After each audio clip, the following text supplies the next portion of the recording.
The big story from Asia. China's economy has hit a roadblock. GDP growth rate for the second quarter stands at 6.2%. That's the slowest quarterly growth in 27 years. This is big because China is a global growth engine.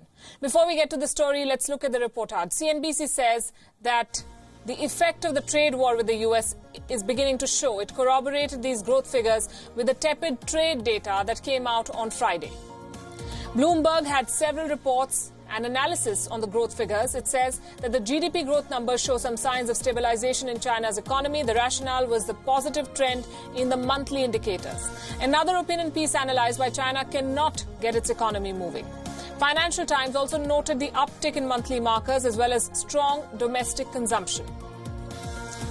It said that these two factors give Xi Jinping some leeway as he tries to end the trade dispute with America. But the interesting bits came from the Chinese media. South China Morning Post ran a detailed report with analysis and expert views. It noted how China's economy did not even slip during the 2008 financial crisis. Remarkably, it wasn't even a top story in Xinhua.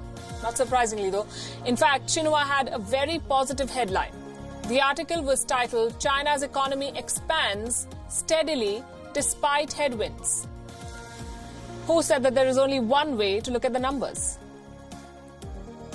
Now to the story. The trade war seems to have crippled China's economy, at least for the time being. China's growth forecast for the whole year is 6%, and right now, after the first half of 2019, the growth is at 6.3%. China is on track to achieve its expectations. So what's the problem, you may ask? If you listen to China's national statistician, you would even think that this is good news we're talking about. 季度看，一季度同比增长6.4%，二季度增长6.2%。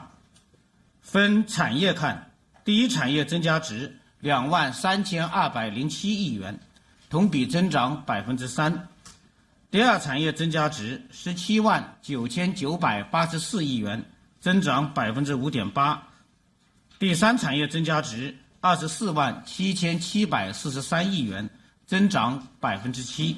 就是我们上半年增长6.3%，全年的目标任务是6.0%到6.5%之间。所以说上半年6.3%呢，就为实现全年的这个目标任务奠定了一个比较好的基础。从下半年来看，应该说这个外部的环境可能呢也还是比较复杂。那么国内呢还有下行压力，但是呢我们这个平稳运行的基本面不会变。I'd like to draw your attention to the last sentence of that statement. The external environment is quite complicated, he said. There is still domestic downward pressure. The devil, as we say, is always in the detail. China remains a robust economy, rather an economic powerhouse, no doubt about that. But the problems are becoming visible now. The trade war has hurt the business sentiment. The tariffs are taking a toll on the economy. Exports fell over a percentage. Imports dropped more than 7 percentage points. In fact, the problems run deeper. Rates of investment have fallen from the highs achieved in the last decade. And Xi Jinping's government cannot spend its way to economic stability. China has boosted investment to stoke growth. Massive tax cuts have been announced to increase demand in this economy, but the messaging is muddled now. On one hand, the communist government wants China's banks to provide easy credit to the private sector, but on the other hand, the government is telling banks to reduce risk in a slowing economy. There are some green shoots, though. Domestic consumption for the time being looks solid. The manufacturing sector has grown, so have retail sales.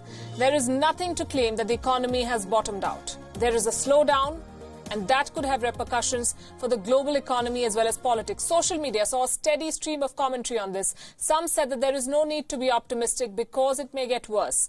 Others hailed China's industrial production data. They said that even during the testing quarter, a testing quarter like this one, China's economy showed resilience.